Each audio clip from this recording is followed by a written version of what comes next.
Alam niyo na ba kung saang presinto kayo boboto sa Lunes? Mahahanap niyo po ito sa tulong ng Find Your Precinct ng GMA News Online. Pwede rin yun ma-access sa smartphone gamit ang mobile app at yan po ang tinutukan ni June Veneracion. Bago ang araw ng eleksyon, mahalagang malaman kung saan ang inyong presinto. Sa isang click, malalaman nyo na ito sa tulong ng Find Your Precinct ng GMA News Online. Mirror service ito ng Precinct Finder sa website ng COMELEC. Magtungo lang sa www.gmanews.tv/findyourprecinct. I-type dito ang inyong kumpletong pangalan at petsa ng kapanganakan. Pagkatapos, lalabas na ang inyong polling center at precinct number. Additionally, binibigyan din natin sila ng mapa. So para lang kung mawala man sila, madedirect din natin sila kung saan siya pupunta talaga.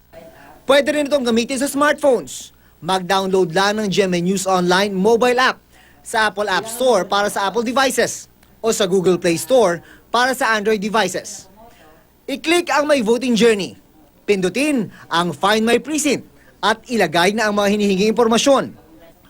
Sa tulong din ng Traffic and Navigation app na Waze, ituturo rin sa inyo ang pinakamabilis na paraan para makarating kayo sa inyong polling center kapag pinindot ang Get Direction.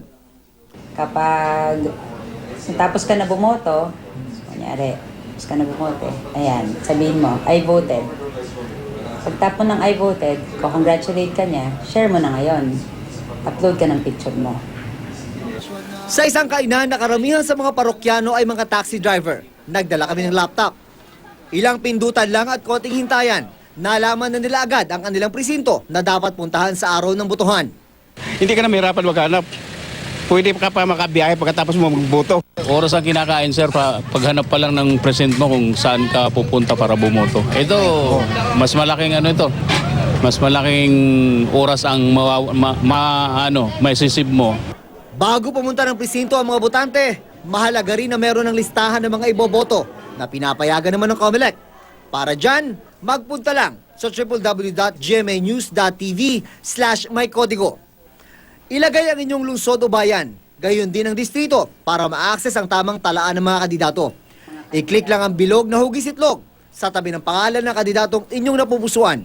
Pagtapos na, maaaring i-print ang kodigo at dalhin sa presinto para mapadali ang inyong pagboto. Paalala lang po, hindi ito opisyal na proyekto ng COMELEC. Hindi rin kokolektahin o gagamitin ng COMELEC o ng GMA Network ang impormasyong inyong ipinasok sa may kodigo sa anumang paraan.